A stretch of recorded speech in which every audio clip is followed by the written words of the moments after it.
Exames. O que eu peço de exames para o meu paciente, tá? 90% dos pacientes que eu pedir, dor torácica, gente, é igual a eletrocardiograma. Mesmo que a maioria seja de causas não cardiológicas. Pensando em causas cardiológicas, 90% dos pacientes com pericardite vão ter alteração no eletrocardiograma, tá? Então tem que saber ler o mínimo possível. Tem aula na comunidade sobre intervenção da eletro, tá? Mas tem que saber. Lembrar que pode haver uma baixa amplitude do QRS por conta de talvez um derrame pericárdico, isso pode acontecer. O ultrassom também vai te ajudar demais, tanto guiar sua punção e tudo mais, certo? Vou mostrar para vocês as alterações, são 4 estágios, tá? Então, a gente tem 4 estágios evolutivos e a gente vai falar de um por um, tá? Não é tão difícil, tá, gente? Juro para vocês. E olha que nós, pediatras, eu me incluo nessa. Não sou ninja de eletrocardiograma, já estudei várias vezes, mas na nossa rotina prática, não é uma coisa que a gente avalia todos os dias e que a gente discute todos os dias, tá? Pelo menos eu não era da minha frequência. A gente tem muito mais patologias respiratórias na criança, tá?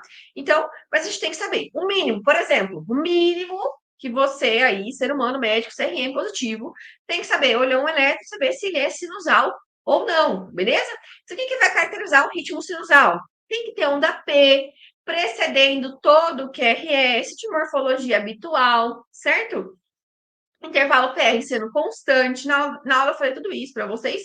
E outra característica significativa, importante para saber se é sinusal ou não, é que a onda P ela seja positiva em D1, D2 e AVF, que são as derivações para a esquerda e para baixo, certo? Isso é o mínimo, porque aí, se eu sei que é sinusal, eu sei que o nó do sino atrial é ele o marca-passo que está disparando esse ritmo, beleza? Então, nesse eletro aqui, desse que eu coloquei para vocês, a gente tem um ritmo sinusal.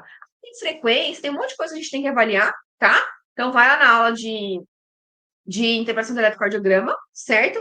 Mas o que a gente tem no estágio 1 de um paciente com pericardite aguda, tá?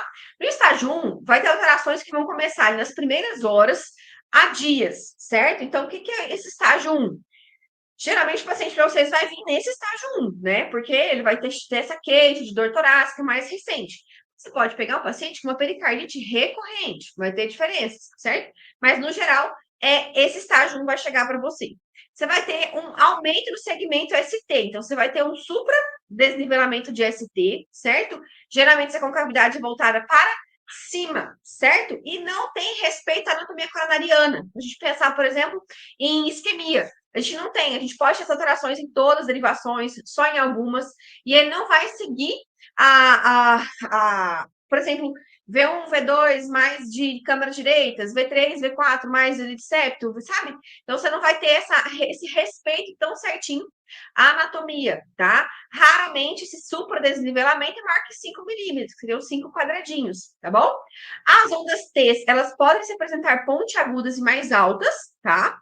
E o eixo ST vai estar entre mais 30 e mais 60. Maísa, você me lascou agora. Calma.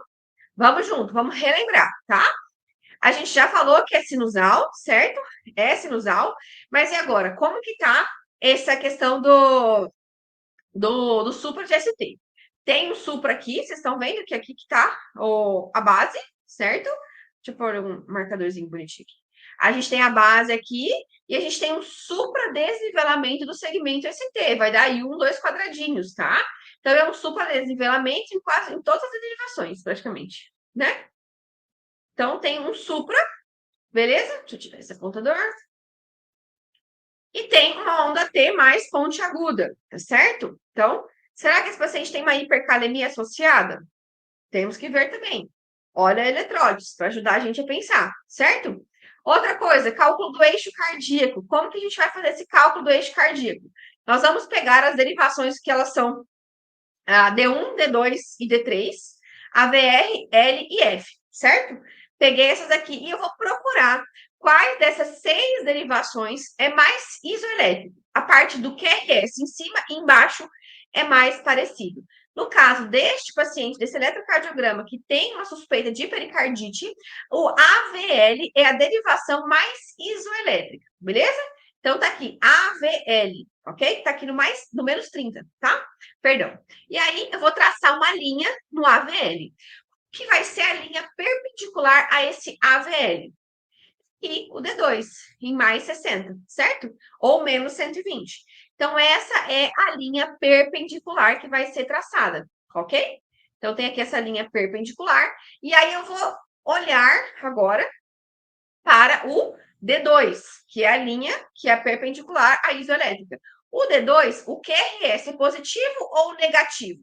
Então, o QRS no D2 é positivo. Então, esse eixo cardíaco aqui vai estar no mais 60, tá? É normal, tá bom? Normal é de menos 30 até 120. Tá normal. E na pericardite ele vai ficar entre aqui e aqui, ok? Então, como que eu vejo o eixo cardíaco de uma forma simplificada? Beleza? Ok? Saber mais ou menos como que é para onde está indo o eixo, né? Para onde é a condução elétrica principal, ok? Beleza? Certo?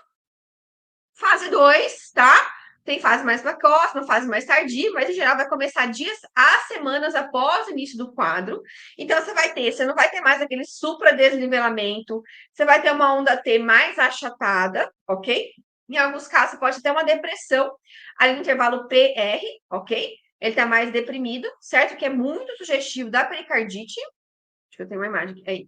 Então, o intervalo PR, aqui, ó, que é quando começa o disparo do átrio até esse disparo chega. Átrio primeiro direito, depois esquerdo, e aí ele chega ali no átrio ventricular para ver o disparo dos ventrículos, né?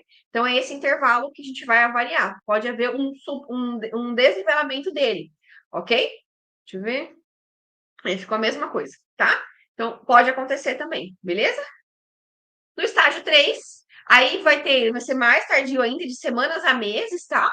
Você vai ter essa onda T invertida, vai ter basicamente o mesmo onda P que RS, a diferença é que a onda T vai ser negativa, certo? E no estágio 4, o que a gente tem? Que já é mais avançado, pode durar até 3 meses, tá? Essas alterações podem persistir.